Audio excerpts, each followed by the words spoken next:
Here's what I did this week on the farm. So, the main priority for me this week was getting a tree stump removed that was in the way of my next tarp worth of rows that I wanted to get covered. I have, not to brag, removed a tree stump before. It was because the tree's roots were kind of rotted out. So I thought it would be a lot harder to get the tree out. And all I had to do was dig for like all in all, I could have done it all in one day, but it would have been like probably a lot for my back, realistically. So it took like 2 days to get it dug and cut. And then I thought I had like another full day of work ahead of me. And then it ended up being like 20 minutes of just like wiggling and then making one final cut at the main root. And then I hauled that bad boy onto a pile I'm going to burn when my friend Alexander comes to visit.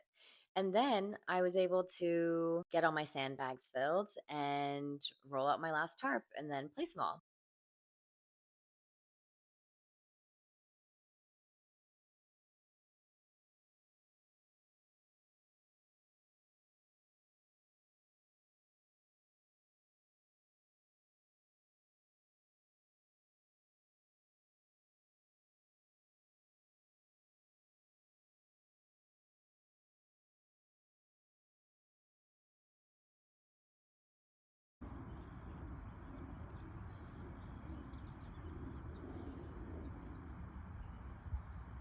And then I visited my neighbors, Jim and Alice, and brought them some pastries. And then they gave me some regenerative farming books for me to read, which I was very excited about.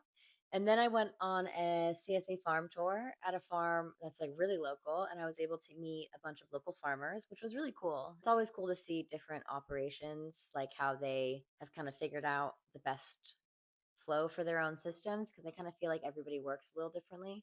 So getting a sense of like a wide variety, I think, is always nice. I watched a quick crop planning course that I got sent through my farm launch class. The best part about it was that it gave me access to this incredible spreadsheet that I can't wait to fill out. I've already been filling out one of my own, and it kind of has a lot of the same or similar topics, but this one has a bunch of formulas and there's something about a spreadsheet formula that is just so satisfying. So that's been really fun to kind of be filling out this week. Next week, I'm hoping to have a field map. I already have like a Google Earth printout that I've been drawing all over, but I want to have a nice one that I can kind of look back on and I want to make it on graph paper. And I want to use colors, okay? Shoot me in the head, sue me. I love colors. It's not my fault.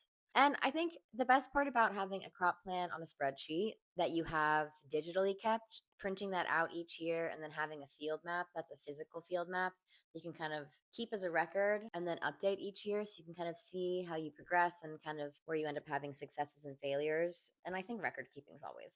It highlights things you need to do differently and kind of points you in a direction that you maybe didn't know you need to be heading down. So I'm excited to be able to start keeping the records early on. Another benefit of these spreadsheets is that it helps figure out like an exact quantity of seeds to use. And then obviously, I think you need to have a buffer for that as well. So it'll be good to have a reference point for how much the system says I need versus how much I end up needing. And so it's good to kind of like cross reference the plan versus the actual record of what ends up happening. So, an update on the engineer. It's not much of an update. We signed a contract. They're going forth on stuff. It might take 2 months as of when this happened, which was a few weeks ago. I forgot to tell you guys about it. Sorry. So, because of the time delay, I am kind of looking at my plan B as maybe being more of a thing I have to step forward with. One of the people I met at the CSA farm tour actually told me about this the trees moving crazy.